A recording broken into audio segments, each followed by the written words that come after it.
Good morning दोस्तों। मेरा नाम है हेमंत कुमार और आप देख रहे हैं मेरा चैनल अंग्रेजी अरीना। अपनी बात को विस्तार देते हुए मैं आपके सामने इन दिनों बात कर रहा हूँ कुछ ऐसी चीज़ों की जो कि वास्तव में अंग्रेज़ी है, लेकिन जो लोग बाग हैं, जो यूट्यूबर्स हैं, वो आपको इस अंदाज में नहीं बताते हैं, जबकि अंग्रेज़ी ये भी है। ठीक है, ये भी अंग्रेज़ी है और ये कहीं ज़्यादा ऐसी अंग्रेज़ी है जो आपके निकट भविष्य में काम आने वाली है, हर तरीके से लिखने में, बोलने में, सुनने में, समझने में। अगर आप इस तरह की अंग्रेज़ी को नहीं समझेंगे, आप भीड़ में बहुत पीछे रह जाएंगे। ये मेरा दावा है और ये आपका अनुभव आपको बताएगा कि मैं कितना सही हूँ, कितना नहीं हूँ। अगर आपने इन सब चीज़ों को स्किप किया तो आपका अनुभव अंग्रेज़ी के प्रति और इस दुनिया में उन लोगों के मैं मतलब जहाँ आप अपनी पकड़ बनाने वाले हैं, वहाँ आपका अनुभव बहुत ज़्यादा गलत साबित होगा। प्लीज़ मेरी बात को आप समझें और मैं आपके सामने 1-2 सेंटेंस लिखता हूँ, ताकि मेरी आदत है कि मैं आपको पहले सेंटेंसेस लिखता हूँ, उसके बाद में चीज़ों को बताता हूँ। जैसे मान लीजिए मैंने सेंटेंस लिखा कि summer term starts on April the first. ठीक है, अब यहां पर देखिए मैंने किसकी बात की। आज मान लीजिए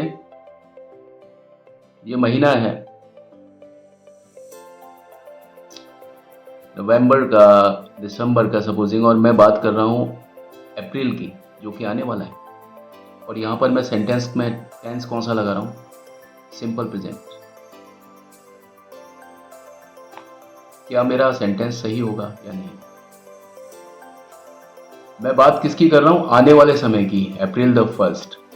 अभी मैं कहाँ पर हूँ? मैं मान लीजिए नवंबर या दिसंबर ये महीना चल रहा है और मैं उस समय ये वाली बात कर रहा हूँ। ठीक है, तो क्या मुझे ये लिखना चाहिए the summer term will start on April first? क्या मैं ये लिखूंगा the summer term will start on April first? यहाँ देखिए मैंने विल लिखा और स्टार्ट लिखा, यानी यहाँ पर मैंने लिखा सिंपल फ्यूचर या फ्यूचर इंडेफिनिट। और ये टाइम कौन सा है? ये वही फ्यूचर वाला टाइम है, 1A। तो आप बताइए इन दोनों सेंटेंसेस में से सेंटेंस कौन सा सही है, कौन सा गलत है? ये दोनों ही सेंटेंसेस सही हैं, बल्कि अगर मुझसे आप पूछेंगे तो ये ऊपर वाला सेंटेंस कहीं ज़्यादा सही है।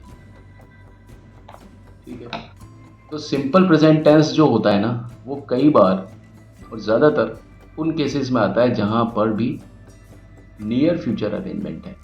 नियर फ्यूचर, कोई काम जो वास्तव में होने वाला है और निकट भविष्य में होने वाला है, उन परिस्थितियों को बताने के लिए हम कौन से टेंस का यूज़ करते हैं? सिंपल प्रेजेंट टेंस का यूज़ करते हैं। ठीक है, इसीलिए आपने देखा होगा पत्र पत्रिकाओं में हम इस तरह से लिखा हुआ देखते हैं, और जब हम ऐसे लिखा हुआ देखते हैं तो हमें उम्मीद होती है कि ऐसा लिखा होना चाहिए दैट समर टर्म विल। भाई कोई चीज़ है जो कि निकट भविष्य में या भविष्य में होने वाली है, तो हम जैसा कि हमें बताया गया है किताबों में या जो यूट्यूबर्स वगैरह बताते हैं आपके सामने कि भाई जो भी कोई चीज़ भविष्य में उसमें विल और शैल का यूज़ होता है। चलिए मैंने विल लगा दिया तो अब आप खुश हो गए, ठीक है। लेकिन अगर उसी चीज़ को जब आप इस तरह से लिखा हुआ पाते हैं कहीं पर या कोई बोलता है आपके सामने, तो आप उस चीज़ को गलत कर देते हैं कि भाई ये तो फ्यूचर की बात हो रही है और इसमें ये सिंपल प्रेजेंट टेंस क्या कर रहा है। लेकिन ये सेंटेंस बिल्कुल ठीक है। क्यों? क्योंकि सिंपल प्रेजेंट टेंस का ये भी एक यूसेज होता है कि आप अपनी बात को जो कि निकट भविष्य में होने को है, अगर वो कोई ऐसी चीज़ हो रही है तो आप अपनी बात को सिंपल प्रेजेंट टेंस के फॉर्मूले से बोल सकते हैं। The summer term, the summer term हो गया आपका सब्जेक्ट, और ये कौन सा सब्जेक्ट है, ये आपका सिंगुलर सब्जेक्ट है, तो उसके साथ में सिंगुलर वर्ब आएगी, यानी हिसिंग साउंड करती हुई वर्ब आ रही है, ठीक है। सिंगुलर सब्जेक्ट और स वाली वर्ब आ रही है हिसिंग साउंड करती हुई, सांप की जो आवाज़ होती है उस काटने की।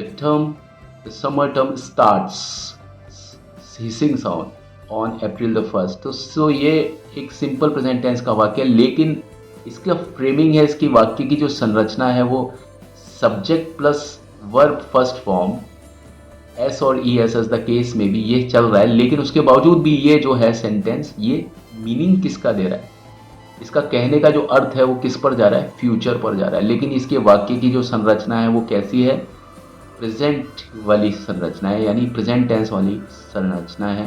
प्रेजेंट टेंस में भी सिंपल प्रेजेंट टेंस वाली संरचना। तो हम कभी भी ये नहीं कह सकते कि साहब फ्यूचर टेंस को बनाते समय हमेशा ही विल और शैल का यूज़ होता है, ऐसा नहीं होता। ये भाई भाषा है।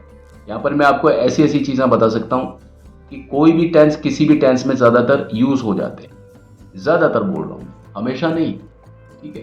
तो अब मैं दोबारा से उनकी बात करता हूँ जो लोग ट्रांसलेशन के थ्रू बताते हैं, एक एक चीज़ को बताते हैं, वहाँ तो ट्रांसलेशन आपका फेल हो गया ना, क्योंकि बात हम यहाँ पर फ्यूचर पर तो मीनिंग जा रहा है, भविष्य काल पर मीनिंग जा रहा है, इसकी बात का जो अर्थ है वो भविष्य काल पर जा रहा है, और हम सेंटेंस कौन सा यूज़ कर रहे हैं, कौन सी वर्ब लिखी हुई है यहाँ, सिंपल प्रेजेंट टेंस वाली, यानी वर्तमान काल वाली वर्ब लिखी हुई है।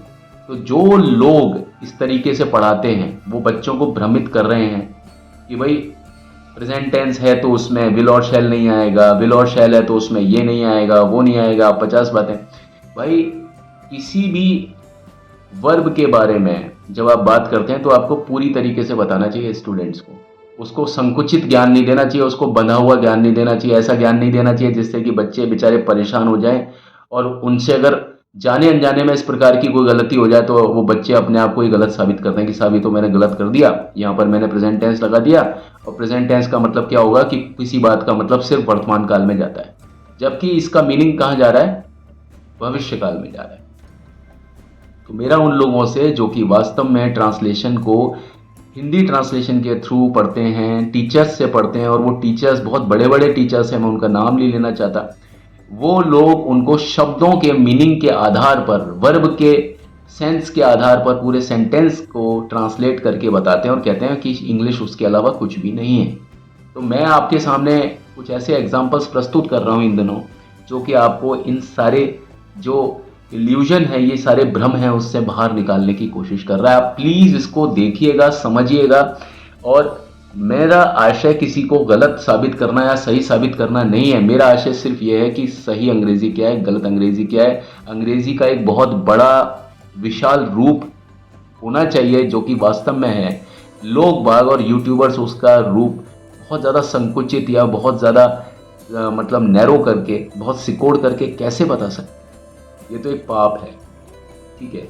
बच्चों को भी देखना चाहिए कि भाई एक चीज़ को जब आप बोलते हैं, किसी भी एक परिस्थिति को जब आप व्यक्त करते हैं, उसके लिए आपके पास में सिर्फ एक वाक्य संरचना नहीं होती है, आपके पास में एक और दूसरी हो सकती है, तीसरी हो सकती है, चौथी हो सकती है, लेकिन कभी भी एक वाक्य की संरचना कभी भी एक परिस्थिति के लिए नहीं हो सकती। मेरे कहने का तात्पर्य यह है, जो लोग इंग्लिश को बहुत अच्छे तरीके से समझते हैं वो मेरी इस बात से बिल्कुल वाकिफ़ होंगे कि भाई अंग्रेज़ी जब बोली जाती है ना, उसका स्टैंडर्ड बहुत ज़्यादा हाई क्लास होता है। इंग्लिश जो है वो डिस्क्रिप्टिव है, प्रिस्क्रिप्टिव नहीं है, ठीक है। जो लोग उसको प्रिस्क्रिप्टिव बना के पढ़ाते हैं, इसका मतलब उनको खुद को ज्ञान नहीं है अंग्रेज़ी का, या तो उनको ज्ञान है और लेकिन वो लोगों को बेवकूफ़ बनाते हैं, पब्लिक को डराएंगे नहीं, बेचारे मासूम बच्चों को डराएंगे नहीं जो अंग्रेज़ी पढ़ने के लिए आते हैं, गाँव से देहात से आते हैं, वो वैसे ही डरे हुए हैं। उनको आप इस तरह की बातें बोल के सीधे तौर पे ना सही, लेकिन उनको कुछ इस तरह के रूल्स बताते हैं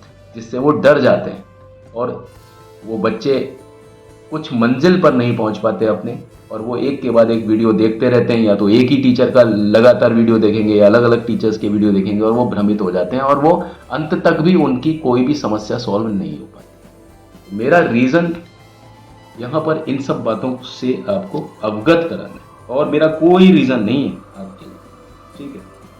मैं आपके सामने कुछ और सेंटेंसेस लिखता हूँ, जैसे मान लीजिए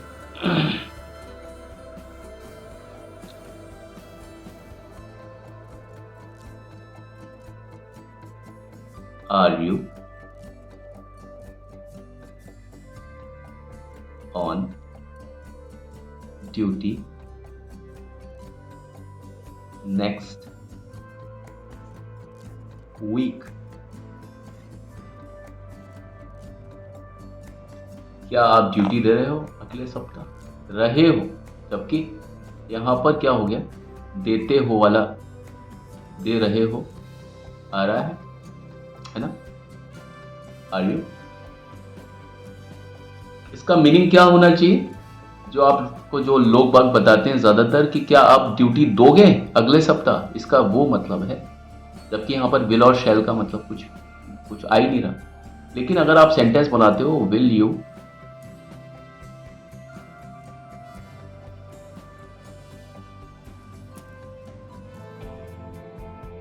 टेक, टेक ऑन, जो भी है, विल यू टेक और take on duty next week, इन दोनों में कोई फर्क नहीं है सेंटेंस में। जबकि एक जो सेंटेंस है वो किस में है, विल में, और एक है आर में। एक सेंटेंस तो प्रेजेंट टेंस की बात कर रहा है और एक सेंटेंस बात कर रहा है फ्यूचर। लेकिन एक ही परिस्थिति को व्यक्त करने के लिए आप दोनों सेंटेंस लिख सकते हो। जैसे कि एक ही परिस्थिति को व्यक्त करने के लिए आप ये दोनों सेंटेंस लिख सकते हो, दोनों में से कोई एक, कुछ भी लिख सकते हो।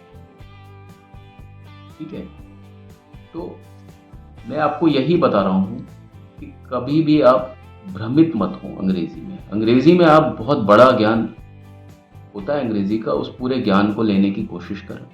कोई अगर भ्रमित करता है तो उसके लैंग्वेज से, उसकी बातों से पता पड़ जाता है कि वो आपको कितना भ्रमित कर रहा है। जल्दबाजी में फंबलिंग करना, कुछ करना, बड़े बड़े वादे करना, इस तरीके से एक टीचर पकड़ में आ जाता है कि वो टीचर जेन्युइन है या क्या है। ठीक है, तो आज की वीडियो में बस इतना ही। मेरे आपको बताने का तात्पर्य यही था कि मैं आपको इन चीज़ों से अवगत करा सकूं, ताकि आप भविष्य में धोखा ना खाएं और बचें और दूसरों को भी बचें। मेरा इनिशिएटिव उन लोगों के लिए है जो कि वास्तव में बेचारे सीधे सच्चे स्टूडेंट्स, हमारे इनोसेंट गांव देहातों से ज़्यादातर आते हैं, और जो गांव देहातों से भी नहीं आते, शहर के भी जो बच्चे हैं वो भी ये अंग्रेज़ी को नहीं जानते हैं। ठीक है, सिंपल अंग्रेज़ी जो लाइफस्टाइल वाली इंग्लिश है उसको जानते हैं, लेकिन जहाँ बात लिखने की आ जाती है वहाँ सबकी हालत एक जैसी होती है। ये मेरा तजुर्बा है पढ़ाने में, और ख़ुद जब सीखता था तब भी। ठीक है, thank you and have a nice time. मेरे इस वीडियो को लाइक, शेयर, सब्सक्राइब और कमेंट ज़रूर कीजिएगा। कहीं मैंने कोई गलती की हो या गलत बोला हो तो उसके लिए मैं क्षमा प्रार्थी हूँ। और बस अगले अध्याय में भी मैं इसी तरह की समस्याओं को लेकर के आपके समक्ष आता रहूँ। आप लोग खुश रहें, आबाद रहें।